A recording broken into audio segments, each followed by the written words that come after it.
Morning, and thank you everyone for joining us for today's GCI Talks. We have a good group of participants registered for today's webinar, and while we wait for everyone to sign in, we'd love it if you would put in chat where you are joining us from. We know we have participants from across the United States. I know we have some in Japan and some in Europe.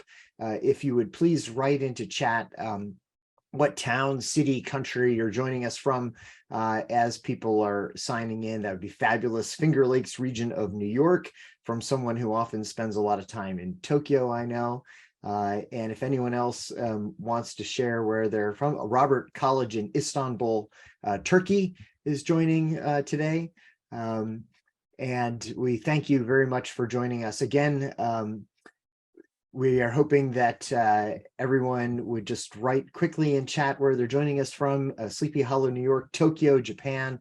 Excellent.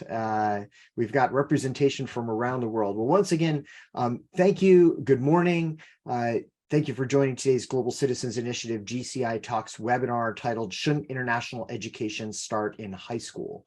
GCI Talks is a series of conversations on topics of deep relevance to Global Citizens Initiative's mission, including education, ethics, and global leadership. Today's webinar is being recorded and is on the record. And for those who don't know, I'm David Janes, the Executive Director of Global Citizens Initiative. And if you don't know GCI, we are a Connecticut-based 501c3 nonprofit organization that engages, educates, and empowers the next generation to become lifelong leaders of positive change. And I'm looking in the chat here, and we've got people joining from Connecticut and from Washington, D.C. as well. Thank you so much for joining. Through signature programs, GCI works directly with students, secondary school educators, and schools, and we provide the educational tools and ongoing support to equip secondary school students with the mindsets, skills, and resources to become thoughtful, committed, and ethical global citizens and leaders. And since 2014, we've impacted over 200 students and 36 educators from over 70 countries. We hope those of you on today's webinar will consider joining or supporting our programs. Once again, today's webinar is titled Shouldn't International Education Start in High School? And we're very excited to have you, Allan Goodman, here with us today. Allan Goodman is Chief Executive Officer of the Institute of International Education. I hope everyone here knows about IIE. It is certainly one of the most, if not the most important international education organization in the world. Previously, he was Executive Dean of the School of Foreign Service and professor at Georgetown University, and he's authored numerous books on international affairs. He served as the presidential briefing coordinator in the Carter administration and holds a PhD in government from Harvard. We invite all of you, the audience today, to engage with us. Please write questions that you have in chat or the Q&A, and we'll turn to those later on in the dialogue. But without further ado, Allan, thank you so much for joining us. I'd like to turn it over to you for some introductory remarks. David, thanks very much for the opportunity. Good evening in Tokyo, good afternoon in Europe, and good morning to those in the United States. It's a privilege to have a chance to have a fireside chat with David. And we in my field, international education, really appreciate, David, your service to U.S.-Japan relations from the foundation to OIST and now the Global Connect. It makes a difference to have people like you speaking the language and believing in intercultural exchange. I wanted to do this webinar because last month I had the privilege of speaking to 500 school board heads at their annual convention in Washington. They were there to learn a bit more about the Institute's programs, especially the Fulbright and Goodman scholarship programs, which we administer on behalf of the Department of State. And a pretty, other than a NASA astronaut who spoke about seeing the world from space, he and me were about the only two people speaking on international topics. I'm not surprised. School boards are local, school board heads deal with local issues. So I tried to figure out what is the best way to capture their attention to the need for international education. And it struck me that in May, all of their graduating seniors will graduate high school with a diploma and will have a driving license. I don't think 1% of the graduating class this year or last year or the year before, I don't think 1% will have a passport. And I tried to suggest to them that having a passport is the 21st century driving license. And I realized that it's really hard to count on higher education to equip Americans with passports. We don't have many Americans with passports. Over 60% of Americans don't have a passport and won't register for one in their lifetime. And of the 38% of Americans who do have a passport, half are over 60. So they're going on a cruise or a trip abroad to probably an English-speaking country to see the sights. How do we change this picture? At the Institute, we have a program underway to get 10,000 new passports for freshmen by the end of this decade. We're doing 1,000 plus a year.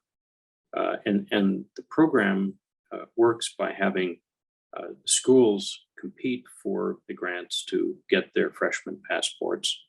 And when they get the grant, what they have to do is make a plan for that freshman student to figure out when and how they study abroad over the next 3.5 years.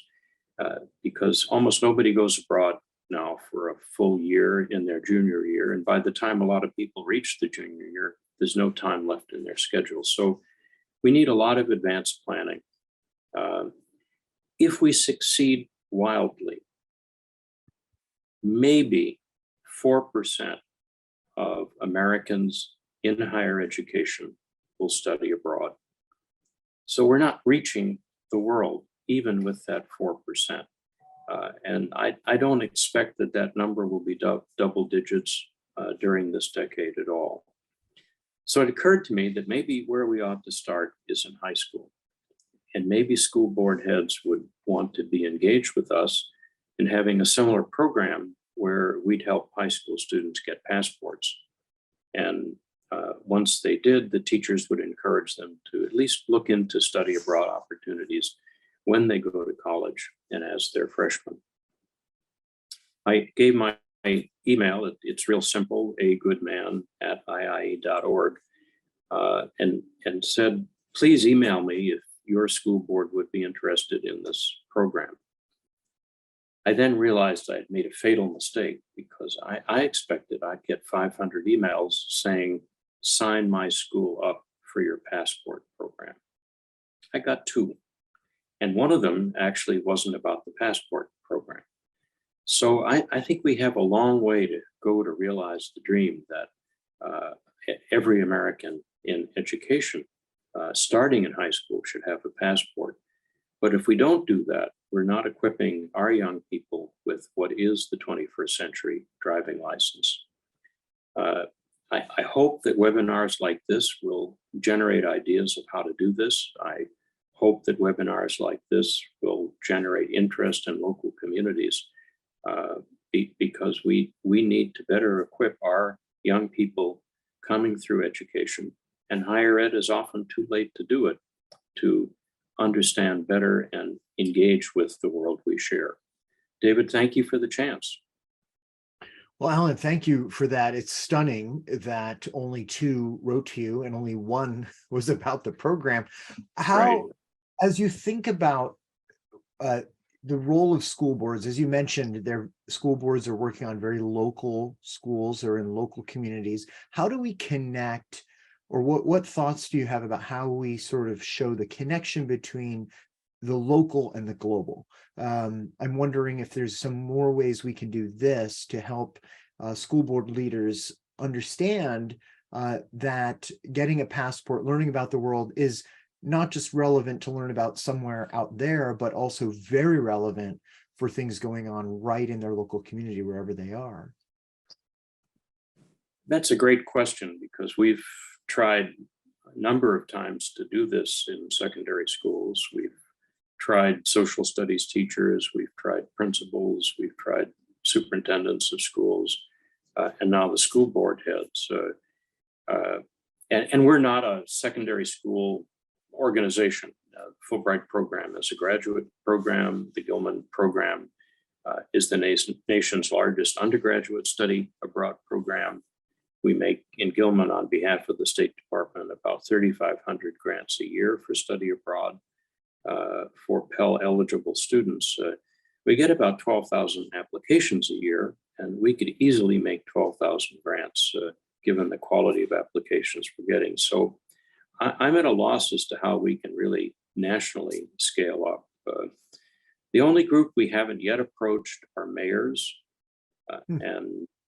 and maybe that ought to be thinking out loud some of the next steps, because we need to have a champion that's recognized in the community who makes that local and global connection. And mayors and governors are very interested in bringing business, international business, to their cities and their states.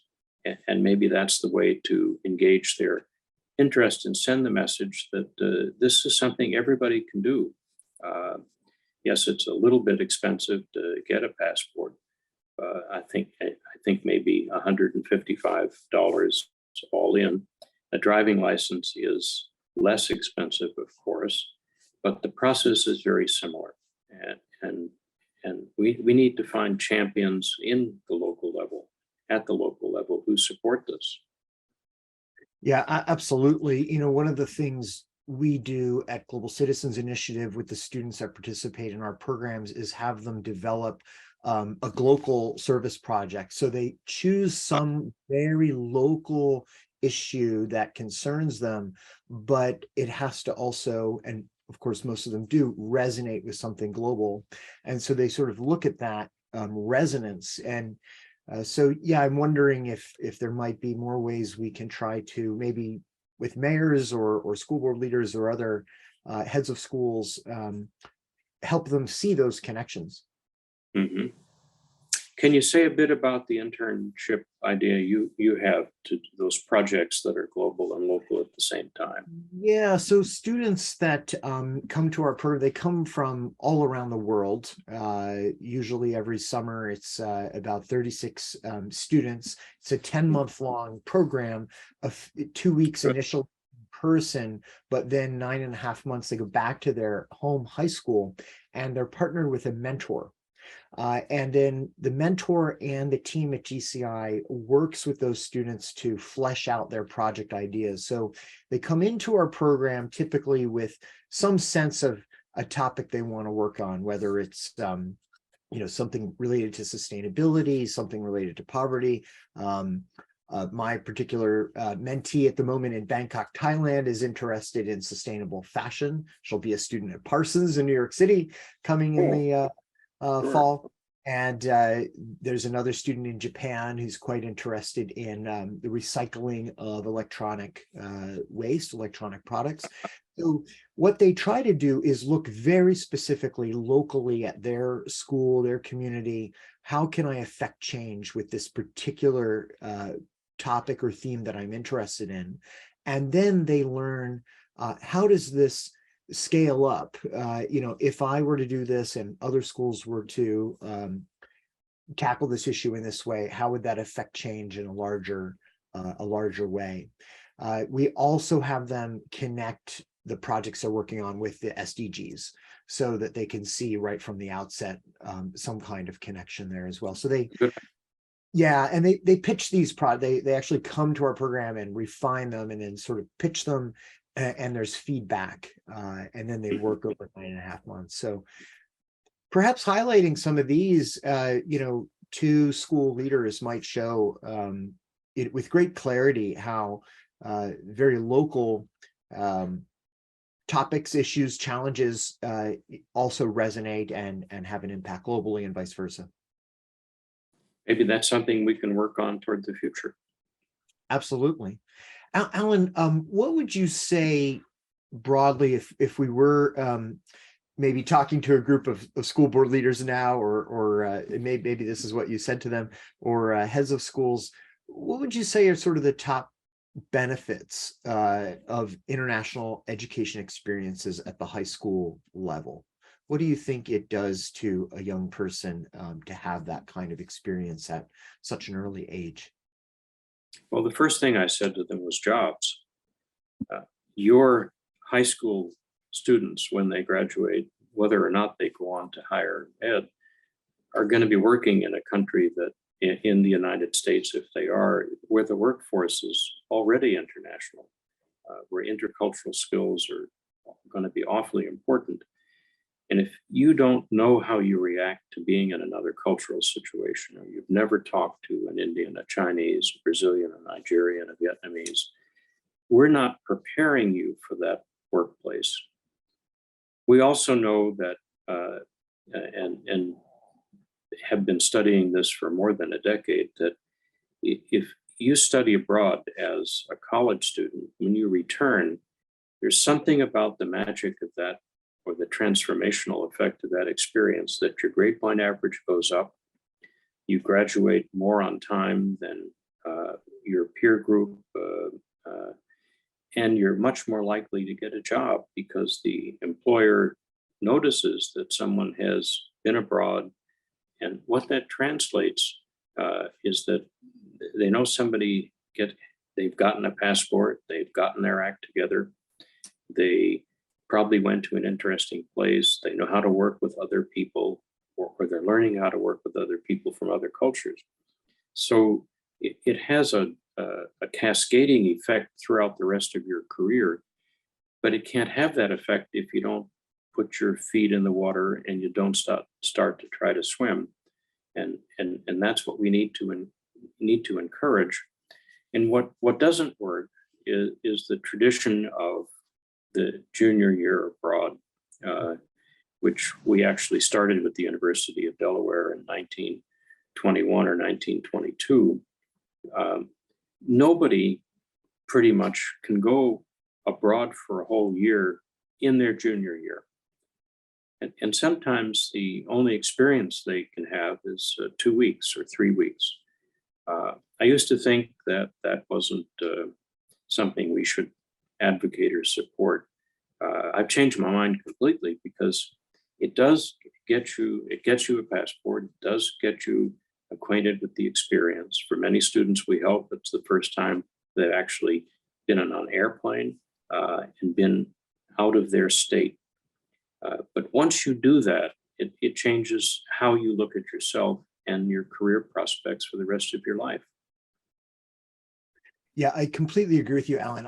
I've seen throughout my own experience, and also in running and supporting different kinds of projects, how those sort of 2-week experiences can lead to a month, a year, a lifetime Right. of engaging with international education experience. In my own case, I went abroad for 2 months to Japan between junior and senior year, and that led to an entire direction of wanting to study Japan, later to a year in Japan.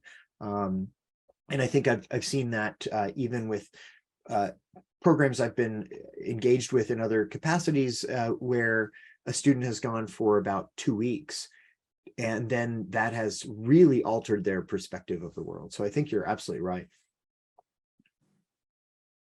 Yeah, it's even short-term programs can make a difference. One question I have for you, Allan, is the role of foreign language education at the K through 12 level. I wonder, I know your focus, heavily, and we'll turn to it in a minute, is higher ed, but do you have any particular thoughts on foreign language education or language education, in the United States today? Should we be increasing this dramatically? And if so, in what way, shape, or form?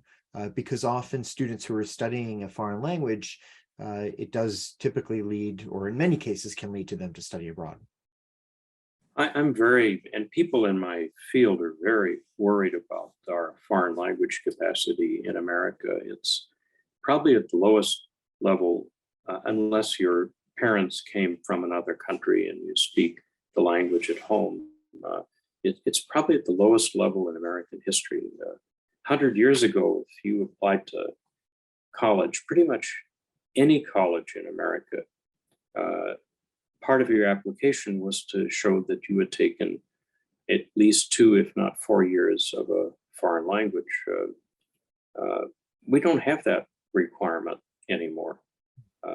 I think maybe there are 5 universities in America where you can't get your diploma and graduate unless you demonstrate proficiency in a foreign language. One of them is the Georgetown School of Foreign Service. It makes sense. But almost nobody has these levels of requirement. So we're not preparing people to think and work in languages anything other than English. And there's a danger to that because the rest of the world speaks our language. Increasingly, English is the lingua franca of science and business and education around the world. But it doesn't tell you what's going on inside people's minds because language causes you to process things differently. And I'm worried about the future of America, whether it's our diplomats, our military, or our businesswomen who only can speak English, who've never gone through the experience of learning, as you have, another language, a very difficult language. I don't know how to reverse that. And I think we will pay a price in the future for being so monolingual when so much of the rest of the world is multilingual. And shame on us. We all ought to be speaking Spanish also. My grandkids, my American grandkids, are all in schools where they're learning Spanish. Some are in dual immersion schools. And they live in communities where 40 or 50% of the population are Spanish speakers. So even in our own country, there's a need to be learning language other than continuing to just think we can lead and work in the rest of the world only based on the world's desire to learn English and not our desire to learn their language. Absolutely. Yeah, I share your concerns, Allan. One of the questions I had for you too was the interplay and interaction between what goes on at the middle high school level and the higher education level, where you and IIE spend so much of its time. And language, I think, is a good doorway into a bit of a discussion about this, because those students that start whatever language, Japanese, Spanish, French, if they started in middle school, it's even better, or even in elementary, but if they start in high school, it's possible to continue on and enter college at a very advanced level, and then to continue on with academic studies that relate to that. If you don't start that early, you're starting fresh in college, difficult in 4 years to really master a particular language. Right.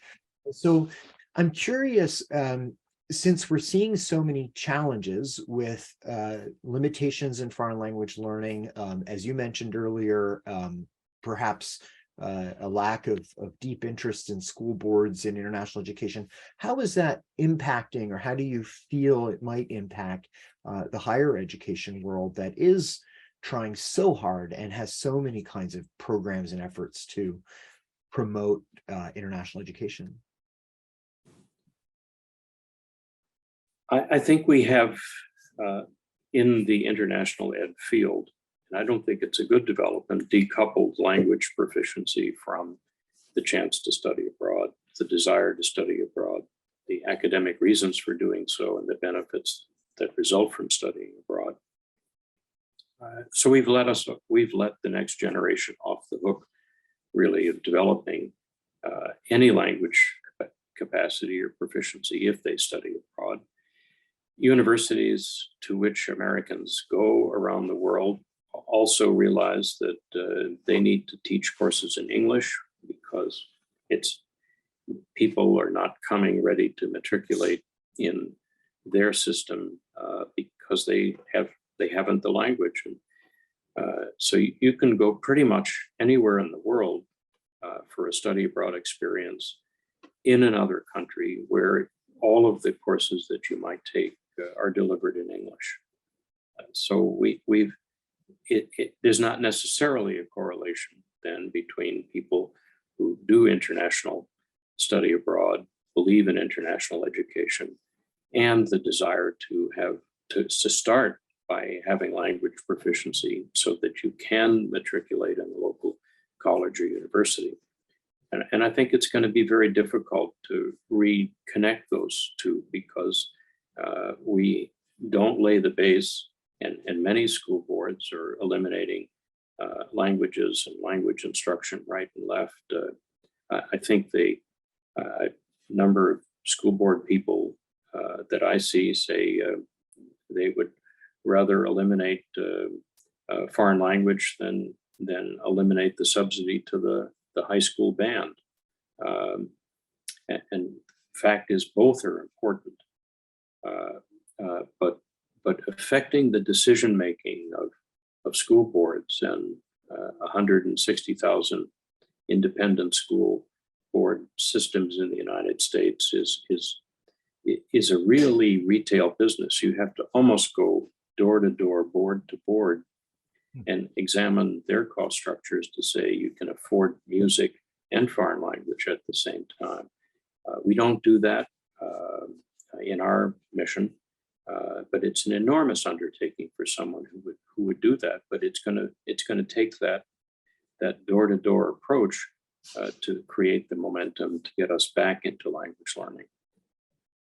Allan, we've got a whole bunch of interesting questions coming in. Before I turn to some of those, I just wanted to ask you, again, knowing that your focus tends to be higher ed, or is higher ed, are there, though, at the K through 12 level, any kinds of institutions you've run across that you think are exemplary models that are promoting international education? So some examples that come to my mind might be IB schools or United World Colleges.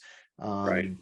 And I know you also ran IIE Generation Study Abroad, which had some K through 12 organizations engaged. And yeah, I just wonder, are there some kind of models that on the positive side stand out for you?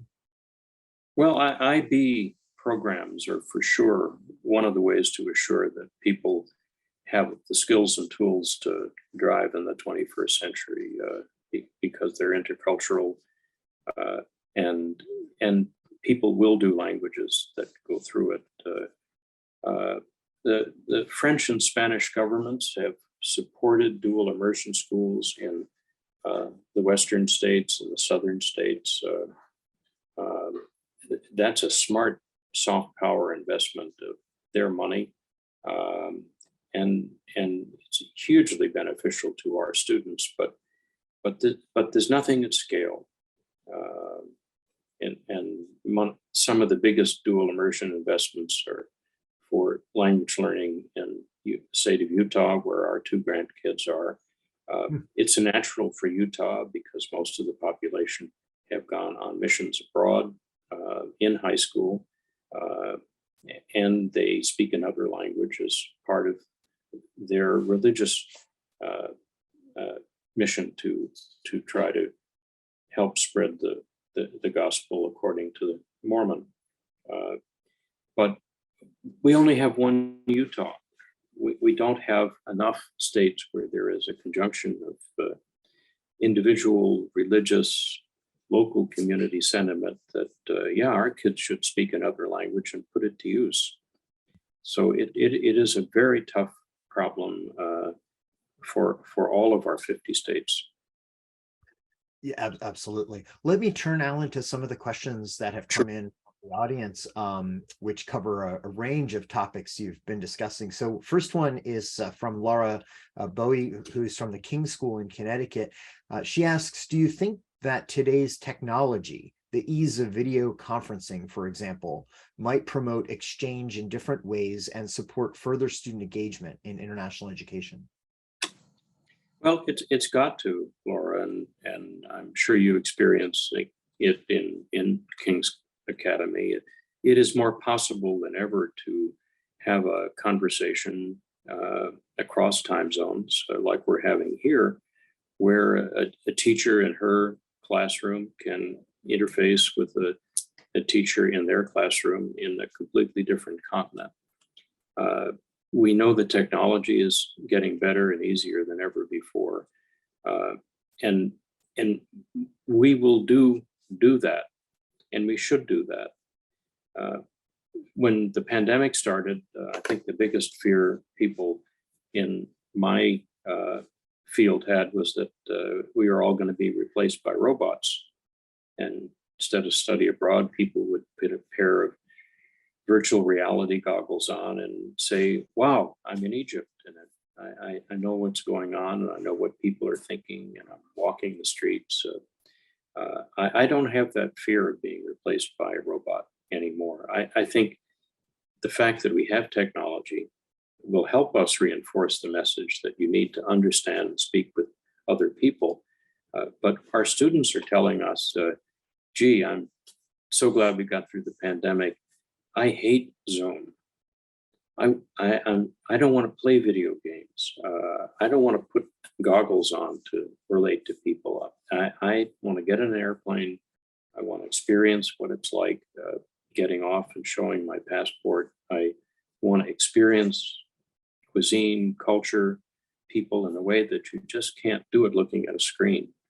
So I hope the fact that we can be in touch before and after we go somewhere virtually is going to help us, but there is still no substitute for the act and courage of leaving your comfort zone and trying to coexist in somebody else's.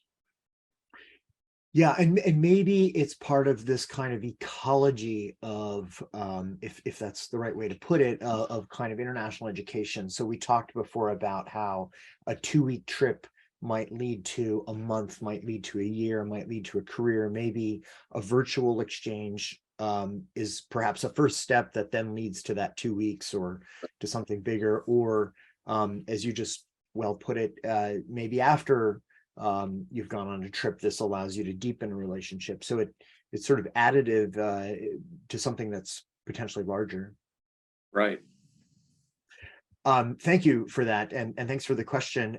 So Nancy Snow, who is typically in Japan but in New York today, has a very good question, and I think you're particularly well poised to answer this and perhaps some related issues. She says, is the concept of global citizenship and or being a global citizen becoming a threatening concept in an era of great power competition that promotes choosing sides? And when I read her message, I was just also thinking of, mention obviously the importance of getting a job with studying abroad, but there's a whole other dimension here too about just international understanding in a world that seems to be in some ways more and more divided. And I just wonder if you could comment on those. Well, that's such a good question, because we are very ambivalent about the need for global citizenship, and especially in America, to prepare secondary school students and then college students for that role. We were founded at IIE in 1919 and for international education right after World War I. And immediately we plunged into the 1920s, which was a decade of isolationism. And then the 1930s, which was a decade of neutrality and then anti-xenophobism. So we do have long periods where people don't want to be engaged with the world, don't want their kids to be engaged with the world. Recently, I had to give a talk.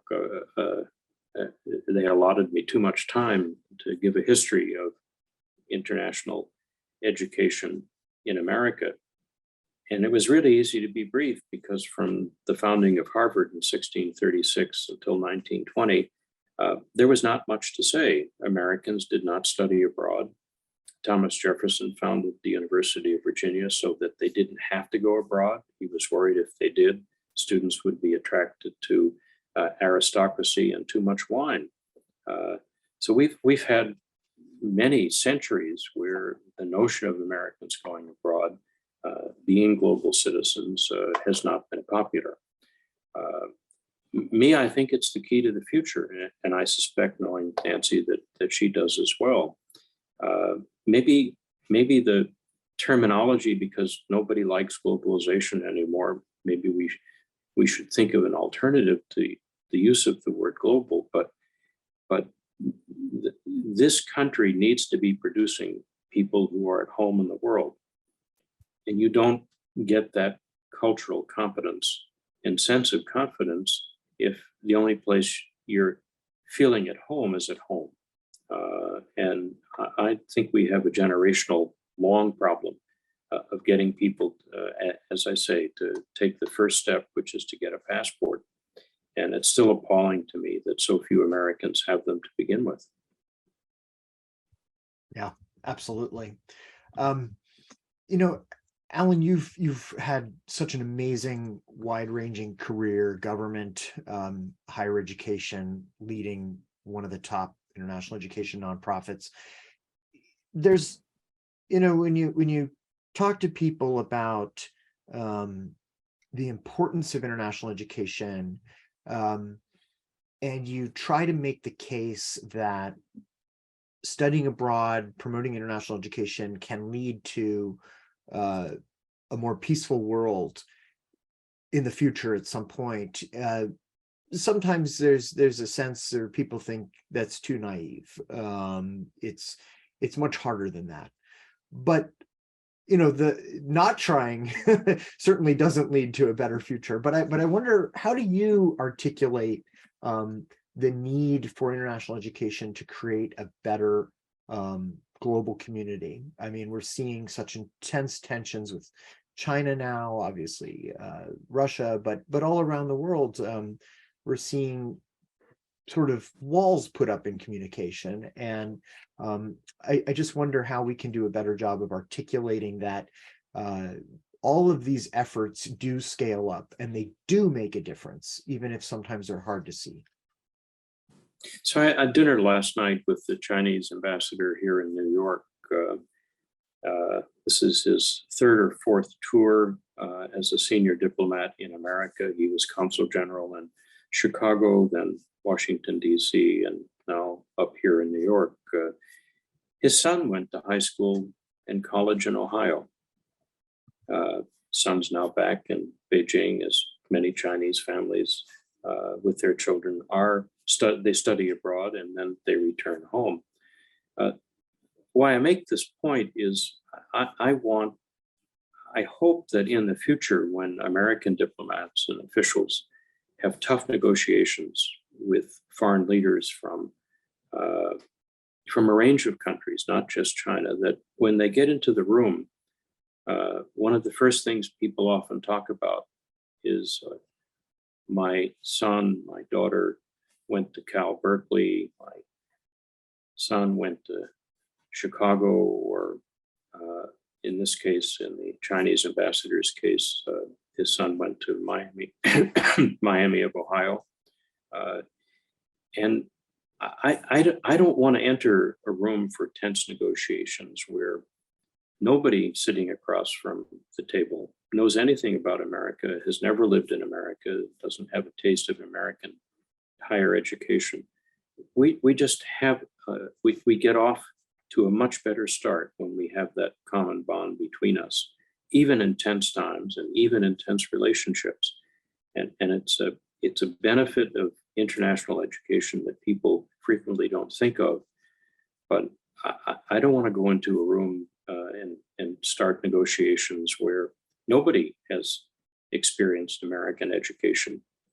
And I don't want our future leaders to go into a room where their counterparts who are going to be hostile don't have that experience of having at least experienced us. Absolutely. I think that's a fabulous answer. And thank you for sharing that. I've seen that kind of effect myself in dialogues between China, Japan, Korea, and the US, where there's a kind of initial tension in the room, and then it's broken down for a bit with conversation about, hey, I spent time studying abroad at Yonsei or at Caltech or wherever. So you're absolutely right. Let me turn to a few more questions here. Another question is from Joel Colony, who says, thanks from a grateful Fulbright alum. Can you talk more specifically about the issue of incentives? How can higher education institutions and students be more effectively incentivized to embrace intercultural engagement and study abroad? Well, that's also a great question. I hope you'll let us know where your Fulbright was, and I hope the experience was good. Maybe you can put that in the chat. I don't think, we don't incentivize people to get driving licenses. It's part of the way they think. It's part of what schools, high schools, some of them offer driver's education as part of the PE program. We need to change mindsets of students and their faculty. The biggest incentive, I think, is when a teacher says, I hope you'll continue that third year of Spanish, or I hope you will think when you go to college, congratulations, you got in. You will begin planning to make plans to study abroad because you got to plan ahead. I hope teachers will say, like me, let's make sure everybody you interact with knows how to get a passport and actually goes through the act of doing it. I think the faculty are the key here, rather than any set of incentives, because we really got to change the mindset about people wanting to be engaged in the world. Eventually, if we do that, we get a lot of Fulbright applications already. It would be great to double them, because it's one of the longer experiences that people can have abroad. But I think we have to change what teachers think their job is at every level: college, high school, upper middle.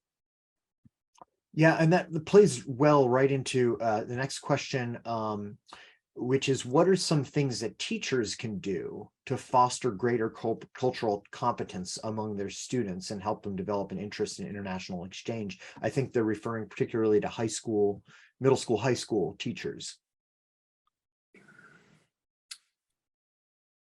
There's a fabulous Jimmy Kimmel YouTube called Can You Name Any Country? And it's a couple of years old now. It takes place in the streets of New York, and there's a map of the world with the borders of countries drawn. And the camera's there, and the television person is giving people a pointer and says, with this pointer, can you name any country? And the first people that come along, and everybody is an adult and everybody looks college educated. Some say they are in the process of the interview. And first couple of people point to Africa and say, Africa. The interviewer says, that's a continent. Can you name a country in Africa? Of maybe 6 tries, no one could, except one person did point to Tunisia and said, that may be South Africa. And then said, oh, that's North Africa. Maybe I have to go further south with the pointer. Another person pointed at the biggest country on the map, said, oh, that's America. She was pointing at Russia. And then she said, I should have learned this stuff in high school. And if you're a teacher and your high school doesn't have a course in geography, that's something to bring before the school board. That's something to press for. If you're in a school where it's an option, it's something to say, let's not make it optional. Our people should learn this stuff in high school. Only good news about this video is at the end, an 8th grader, 7th or 8th grader, judging by his size, comes up, is given can you name any country? And he starts with South America, 50 countries in South America, bing, bing, bing, bing. He then names them. He goes to Europe. He goes to Africa. I want more 8th graders like that. And I've never taught in middle school. I've never taught high school. So I don't know how to be effective in being an advocate at those levels. But I think whoever taught that 8th grader should win a Nobel Prize for geography and the teaching of geography, because teachers are absolutely central. It's very interesting you mentioned geography. I haven't thought about this for a while, but one of the scariest polls I ever read, it was a National Geographic Roper, I think it was maybe 1996, I forget the year exactly, but a geographic literacy poll of Americans 18 to 24 years old. And the results were frightening with the number of people who could not name, for instance, the ocean between Japan and the United States that we would call the Pacific, or point out China on a map or Iraq on a map. So yeah, very, very good. Let me read a few comments here. Joel Colony, who asked you that earlier question, he writes that he was a Fulbright scholar EU program with main bases in the UK and Belgium. And Laura Bowie also shared with us that she was an English teaching assistant Fulbright in Oberhausen, Germany, and it was a transformative experience, and she remains grateful for the opportunity. So I wanted to share those with you. There's another question here from Japan, from Takehito Kamata. He has a question regarding guidance to help students find study abroad destinations. How could we help students specify their international focuses and decide study abroad destinations, cities or nations based on their own curiosities? I think he interacts with a lot of students and is wondering, how do I best help align students' interests with where they might want to go? I'd say go to our website, which is very country oriented, it's very student oriented, or go to the website in your home country of the Fulbright Commission. Doesn't mean you're going to get a Fulbright. Doesn't mean everyone can do a Fulbright, but it's a start to figuring out a destination and the things you could do if you were selected or chose to go to that destination. I think we don't lack in the field resources and guides to study abroad and opportunities, but it's that first act of okay, where should I think about going? That's again why we're doing this 10,000 passport program, because we believe that if you go through the process of getting a passport and you put it in your top drawer, you're going to look at that from time to time and say, I wonder where I could go with this. I wonder how I could get to a place and use the passport as a student, as a tourist. And it as long as you have that sitting in your drawer, it's going to maybe eat at you. And then there is the world of international education advising that opens up, because there's lots of people that want to help you use it. Absolutely. There's another question here, Alan, asking about strategies to engage foreign education ministers, or maybe we could expand the question a little bit and say, how can we best engage governments and foreign governments in helping to promote study abroad and international education? So we founded the G7 in international education for just this purpose about a decade ago. It's now expanded to the G20 plus. That's our principal vehicle. We have an annual summit. Usually the education minister is part of it, but also somebody from the foreign ministry or vice versa.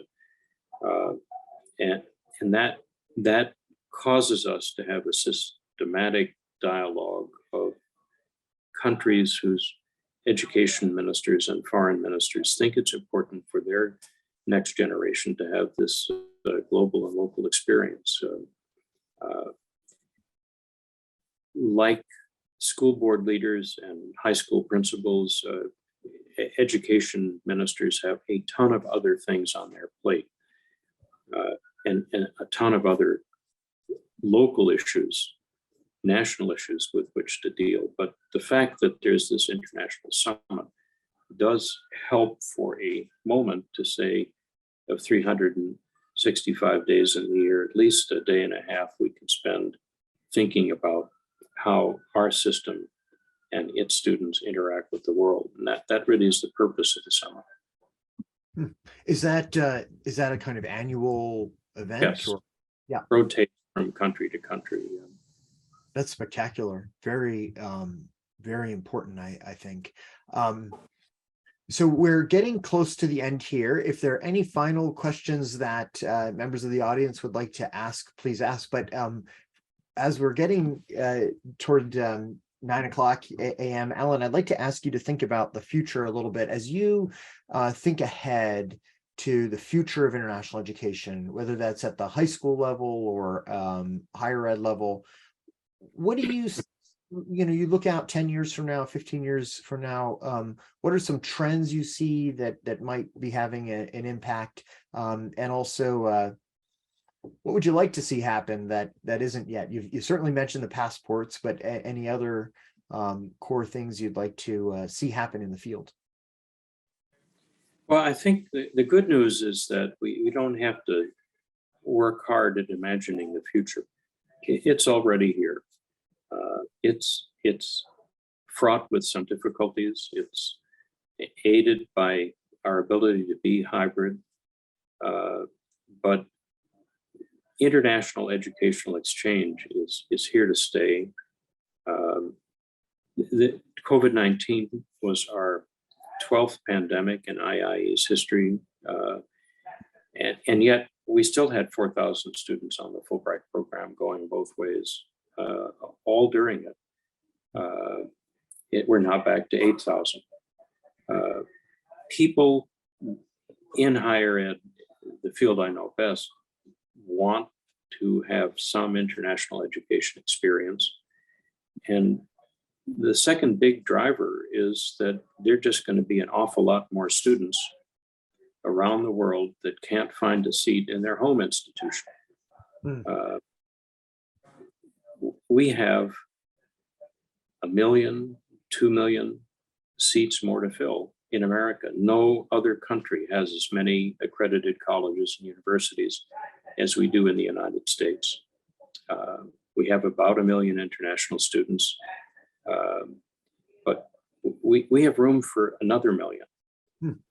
What people are forgetting is that demand is going to be there, and it can't be filled by the UKs and the Canadas because they don't have 4,000 accredited colleges and universities. And because we're an aging society, we actually have 4 million fewer people in higher education than we did 5 years ago. The schools are still there, the faculty are still there, the library is still there, the dormitories are still there, the campuses are still there.